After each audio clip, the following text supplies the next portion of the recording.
Hello students, welcome back to my channel. Today we are going to start chapter number 4, that is measurements. In this chapter we will cover the topics like conversation of units from one unit to another and word problems on measuring units like temperature, time, length, weight, capacity and money. So let's start with the question number 1. 4 cups of sugar of the same weight weighs 920 gram. 1 glass of sugar weighs 300 gram. How much heavier is 1 glass of sugar than 1 cup of sugar? So, यहाँ पर हमें दिया है weight 4 cups of sugar का. 4 cups is equal to 920 gram. Okay, and 1 glass of sugar is 300 gram. तो 4 cup 920 ग्राम के बराबर है और 1 ग्लास जो है वो 300 ग्राम के बराबर है. क्वेश्चन हमसे पूछा है how much heavier is 1 glass of sugar than 1 cup of sugar, कि 1 ग्लास शुगर का 1 कप शुगर से कितना ज़्यादा हैवी है. तो इसके लिए पहले हम फाइंड आउट करेंगे 1 कप ऑफ शुगर का वेट. यहाँ तो जो दिया है ये 4 कप्स का वेट है, तो इसके लिए पहले हम 1 कप का वेट मालूम करेंगे. उसके बाद 1 कप का वेट और 1 ग्लास का वेट, इन दोनों का डिफरेंस फाइंड आउट करेंगे. Okay, so 4 cups is equal to 920 grams. 1 cup is equal to 920 by 4 is equal to 230 grams. Okay, now 1 cup is 230 gram and given is 1 glass 300 gram. So the difference is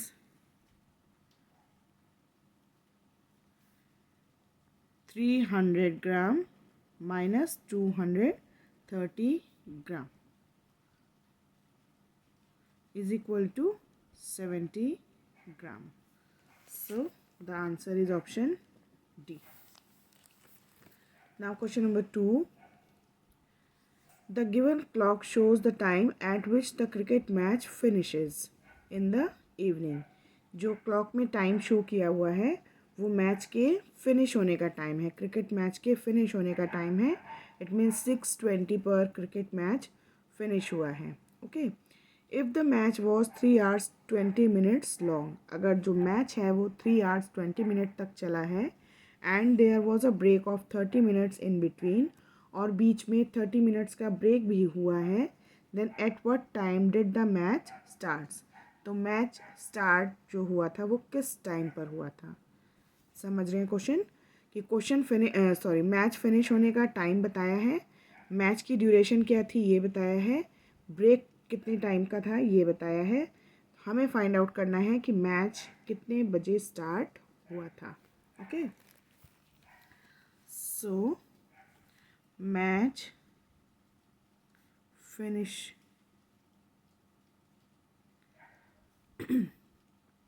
eight 6:20. Duration क्या थी 3 hours 20 minutes. Break 30 minutes. Okay, ये सब हमें question में बताया है. Match finish हुआ 6:20 पर, ड्यूरेशन थी उसकी 3 hours 20 minute एंड ब्रेक था 30 minutes का. तो रिक्वायर्ड टाइम क्या होगा,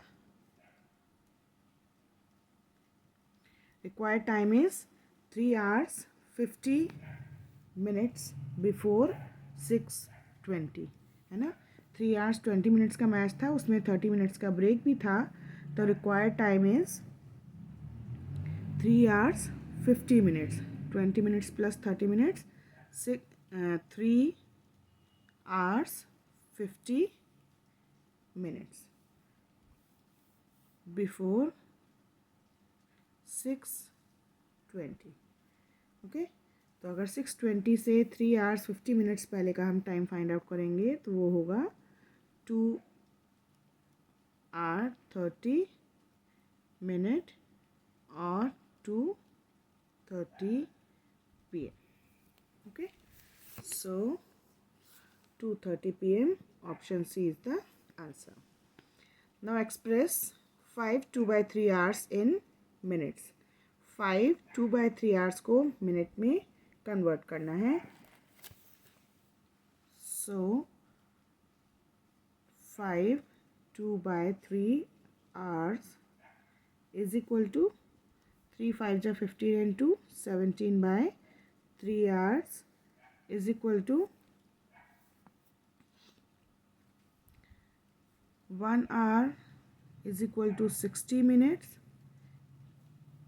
तो इसको हम 60 से मल्टीप्लाई कर देंगे क्योंकि हमें इसको मिनट्स में फाइंड आउट करना है. Okay, so 1 hour is equal to 60 minutes. So 17/3 hours into 60. तो जो आंसर आएगा वो हमें मिलेगा मिनट्स में. इसको इससे कट करेंगे. 20 17 2 ज़ा 34 and 0 340 minutes. So 340 minutes. Option C is the answer. Now question number 4. Tank A contains 5 times as much water as tank B. Tank A में tank B से 5 times ज़्यादा पानी है. How much water must be transferred from tank A to tank B so that each tank contains 45 liters of water? Tank ए से tank B में कितना पानी हमें ट्रांसफ़र करना पड़ेगा कि दोनों टैंक्स में 45 लीटर्स पानी हो जाए. ठीक है, तो हमें यहाँ बताया है कि टैंक ए में टैंक बी से 5 टाइम्स ज़्यादा पानी है. तो पहले तो हम फाइंड आउट करेंगे कि टैंक ए में कितना पानी है. फिर हम फाइंड आउट करेंगे कि कितना पानी हमें टैंक बी में डालना पड़ेगा जिससे दोनों टैंक्स में इक्वली 45 लीटर्स पानी हो जाए.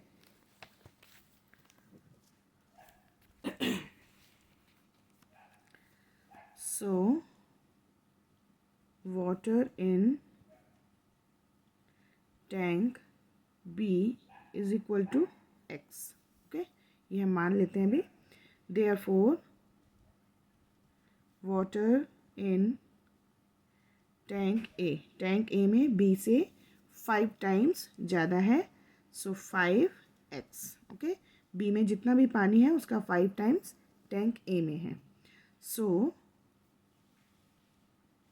total water in both tank is equal to x plus 5x is equal to 90 litre. 90 litre कैसे? क्योंकि हमसे ये पूछा है, हमें ये बताया गया है कि हमें कितना पानी ट्रांसफ़र करना है जिससे दोनों में 45 लीटर्स हो जाए. इट मीन्स टोटल पानी 90 लीटर्स है ना. तो दोनों टैंक का पानी जो मिला के है वो है 90 litres. So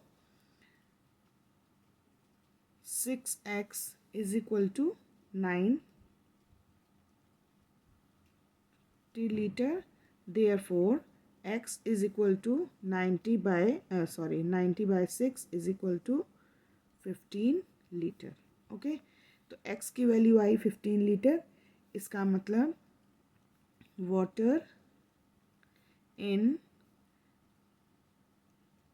tank B is equal to, tank B में x था तो x की वैल्यू 15 लीटर है. So water in tank B is 15 litre and water in tank A is 15 into 5. 5 times ज़्यादा है तो 15 को 5 से मल्टीप्लाई करेंगे is equal to 75 litre. So अब हमें मालूम चल गया कि टैंक ए और बी में कितना पानी है. तो टैंक ए में से अब हमें कितना पानी टैंक बी में डालना पड़ेगा कि दोनों में 45 लीटर्स हो जाए. तो इसमें से हम 45 लीटर माइनस कर देंगे जो कि टैंक ए में रहेगा और बाकी पानी टैंक बी में चला जाएगा. So water to B transferred from tank A is equal to 75 litre में से 45 लीटर माइनस कर देंगे क्यों करेंगे ऐसा? टैंक ए में 75 लीटर वाटर है, तो हमें इतना ट्रांसफ़र करना है कि टैंक ए में 45 लीटर रह जाए और बाकी जो हो वो हम टैंक बी में डाल दें। तो 75 minus 45 is equal to 30 litre. तो 30 plus 15 litre 45 litre tank B में हो जाएगा और 45 लीटर हमने ऑलरेडी टैंक ए में रख लिया है, तो टैंक ए में भी 45 लीटर हो जाएगा। सो the answer is 30 liters. So option A is the answer. Now question number 5. A water tank can hold 49 5/6 liter of water. How much water will be contained in 3 such tanks? एक water tank है जो कि 49 litre 5/6 litre पानी hold कर सकता है। तो इस तरह के 3 टैंक्स में कितना पानी होगा? वेरी सिंपल, ये 1 टैंक का हमें कैपेसिटी बताया है कि 1 टैंक में इतना पानी है। 3 टैंक्स में कितना होगा, उसके लिए इस नंबर को 3 से मल्टीप्लाई कर देंगे। Water in a tank 49 5/6 or we can say 299/6। Okay, ये एक टैंक का है। अब पूछा है इसी तरह के 3 टैंक्स में कितना पानी होगा। So water in 3 tanks is equal to 299/6 multiplied by 3। 3 2 जा 6 is equal to 299/2 is equal to 149.5 litre. अब क्योंकि आंसर यहाँ पे मिक्स नंबर में भी है, जो हमारा ये आंसर आया है ये इन दोनों में से तो कोई नहीं है। इट मीन्स यहाँ मिक्स नंबर जो दिए हैं इनमें से कोई होना चाहिए, तो हम इसको मिक्स नंबर में कन्वर्ट कर देंगे। तो मिक्स नंबर में अगर इसको लिखेंगे तो 149 1/2 litre. So option B is the answer. Now question number 6, what temperature does the given thermometer shows? ये जो यहाँ पर एक थर्मामीटर है उसमें क्या टेम्परेचर शो हो रहा है इनमें से, वो हमें बताना है। सो 35 degree Celsius, yes. 77 degree Fahrenheit, no. 95 degree Celsius, no. 122 Fahrenheit, no. So option A is the answer, 35 degree Celsius. Now question number 7, a pole is painted red and white. जो एक पोल है वो रेड एंड वाइट कलर में paint किया गया है। The red portion is 1.8 metre long. जो red portion है यानी जितने हिस्से में रेड कलर किया गया है उसकी लेंथ है 1.8 metre and the white portion is 3 times as long as the red portion. और जो वाइट पोर्शन है वो रेड पोर्शन से 3 times ज़्यादा है। तो how much long is the pole? तो टोटल पोल की लेंथ कितनी है? तो हमें कोच केवल रेड पोर्शन की लेंथ बताई है, उसके बाद हिंट दिया है कि वाइट पोर्शन उसका 3 times है। तो पहले हम वाइट पोर्शन की लेंथ मालूम करेंगे, फिर red portion and white portion की लेंथ को ऐड कर देंगे।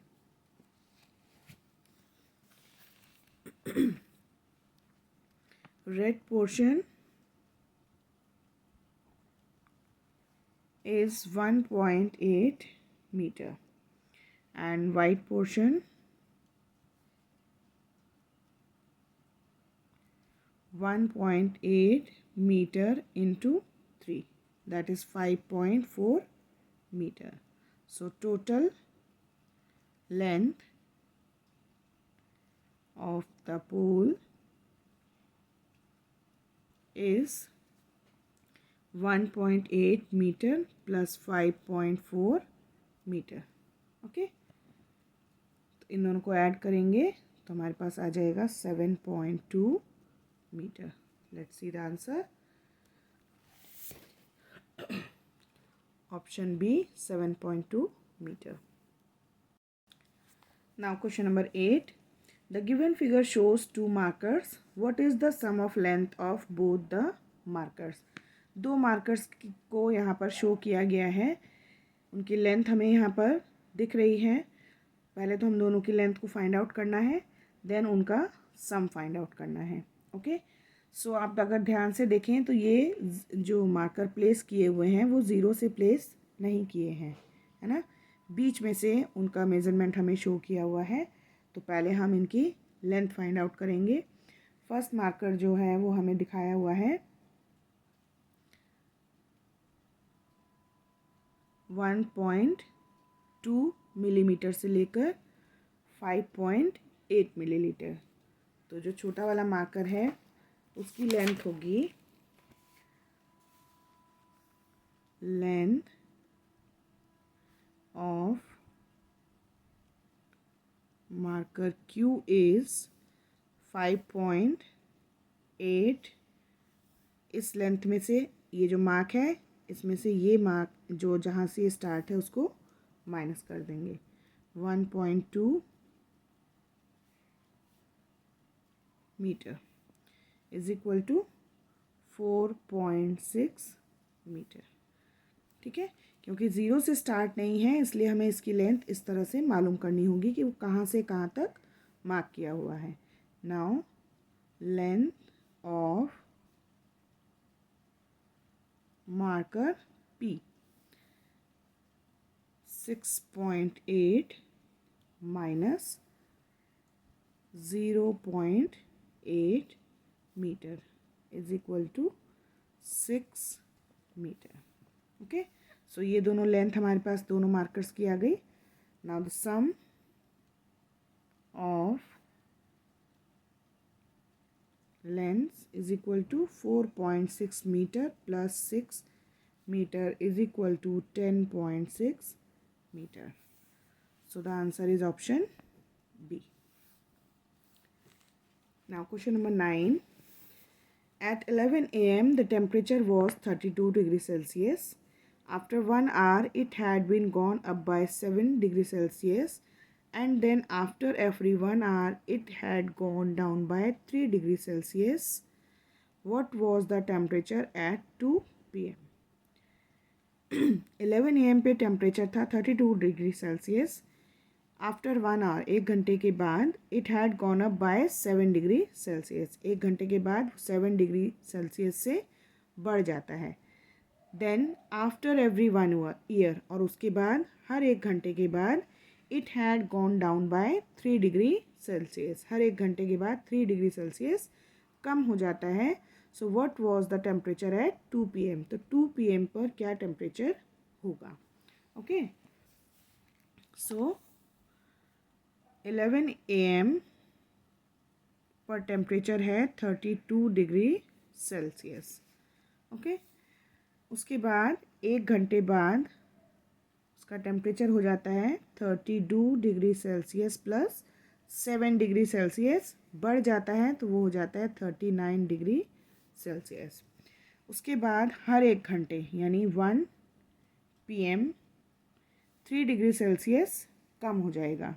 तो 39 degree Celsius minus 3 degree Celsius is equal to 36 degree Celsius. हमसे पूछा है 2 p.m. पर उसका 2 p.m. पर टेम्परेचर क्या होगा, यानी 1 घंटे बाद और टेम्परेचर 3 डिग्री फिर से कम हो जाएगा. 36 degree Celsius minus 3 degree Celsius is equal to 33 degree Celsius. So the answer is 33 degree Celsius. So option C is the answer. Now question number 10. How long did Mohit drive the car? मोहित ने कितनी देर car drive की है? अगर उसका starting time है 8:38 and जब उसने driving stop की है तो उसका टाइम है 10:19. ओके, तो ये टाइम हमें स्टार्टिंग एंड फिनिशिंग टाइम दिया हुआ है. हमसे पूछा है उसने कितने टाइम ड्राइविंग की है. So start at 8:38 and end at 10:19. Okay, so इस टाइम को हमें कैलकुलेट करना है. सो 8:38 to 9 is equal to 22 minutes. Then 9 to 10 is equal to 60 minutes. Then 10 to 10, 19 minutes. इन सबको ऐड कर लेंगे तो आएगा 101 मिनट्स. सो 1 आवर में होते हैं 60 मिनट्स, तो इसमें से हम 60 मिनट्स माइनस कर देंगे, रह जाएंगे 41 minutes. So the time is 60 minutes minus किए हैं तो 1 आवर एंड 41 मिनट्स रह गए हैं, तो 1 hour 41 minutes. So 1 hour 41 minutes तक उसने ड्राइविंग की है. देखते हैं आंसर हमारा 1 hour 41 minutes. Option D is the answer. Now direction for question 11 and 12. Question 11 and 12 के लिए हमें इस टेबल को फॉलो करना है.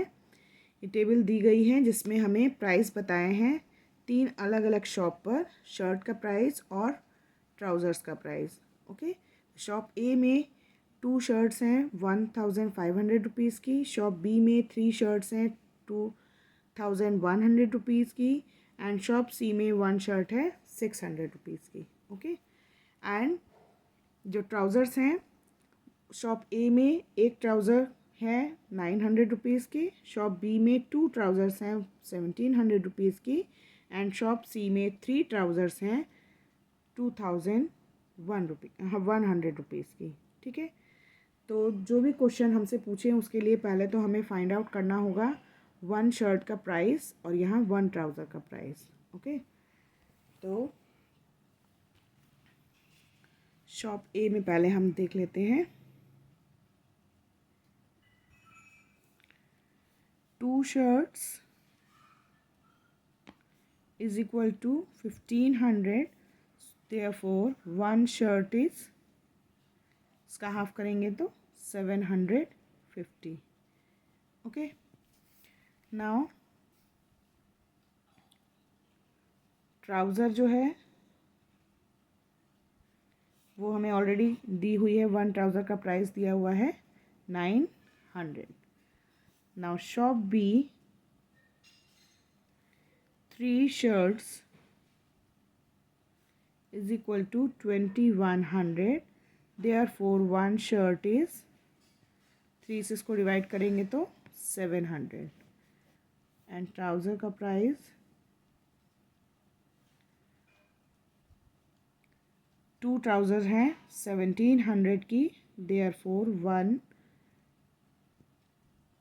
Trouser is 850 rupees. ओके, तो ये शॉप ए का 1 शर्ट का प्राइस, 1 ट्राउज़र का प्राइस. ये शॉप बी का 1 शर्ट का प्राइस, 1 ट्राउज़र का price. Now shop C 1 shirt is of 600, यानी ये 1 शर्ट का प्राइस ऑलरेडी गिवन है. देन ट्राउज़र 3, यहाँ पर 2 ट्राउज़र्स हैं, 3 ट्राउज़र्स का प्राइस है 2100. देयरफॉर 1 ट्राउज़र इज़, 3 से इसको डिवाइड करेंगे तो हो जाएगा 700. ओके, तो इस तरह से हमें हर शॉप पे 1 शर्ट एंड 1 ट्राउज़र का प्राइस हमने फाइंड आउट कर लिया. अब देखते हैं क्वेश्चंस क्या है. Which of the following 2 shops sell the shirt at same price. कौन सी 2 शॉप पर शर्ट का प्राइस जो है वो सेम है. तो अभी हमने फाइंड आउट किया है, हम उसमें देखते हैं 750, 700 एंड 600. तो किसी भी शॉप पर शर्ट का प्राइस सेम नहीं है. So option 4 is the answer. Now question number 12. If Ankur bought 2 pair of trousers and 1 shirt from shop B, then find the total amount spent by him. अगर अंकुर 2 trousers और 1 shirt खरीदता है shop B से, तो total वो कितना पे करेगा. सो हमने सारी शॉप्स का फाइंड आउट किया था. तो देखते हैं शॉप बी से 1 शर्ट और 2 ट्राउज़र्स ख़रीदने पे उसको कितना पेमेंट देना पड़ेगा। शॉप बी पर 1 शर्ट इज़ 700 प्लस ट्राउज़र है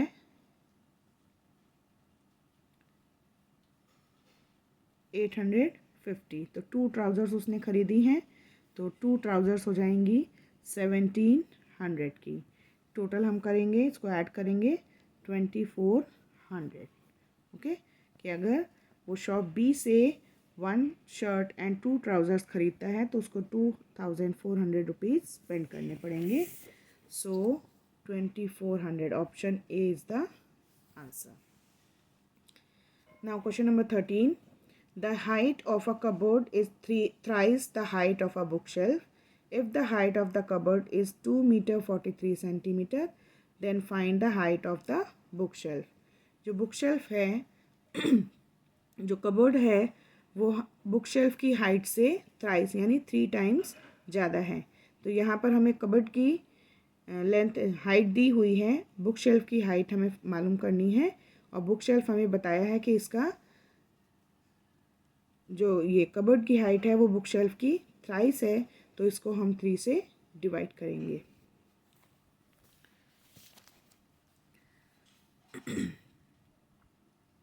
height of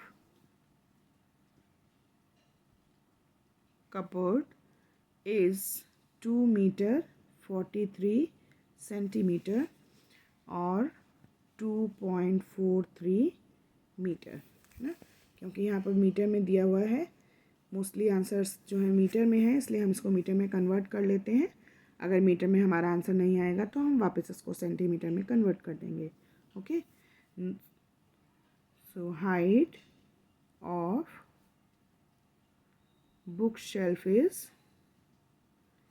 2.43 metre divided by 3। 3 से डिवाइड करेंगे तो आएगा 0.81 मीटर। देखते हैं ये ऑप्शंस में है क्या। Yes, 0.81 metre. So option A is the answer. Now question number 15. If x and y are is equal to 18 kg and x is equal to 16 kg, then find the weight of y. अगर x and y मिलकर 18 kg हैं और 2x मिलकर 16 kg हैं तो y का wait क्या होगा। So according to the question, weight of 2x is 16 kg. Therefore 1x is equal to 16 divided by 2 is equal to 8 kg. And given x plus y is equal to 18 kg.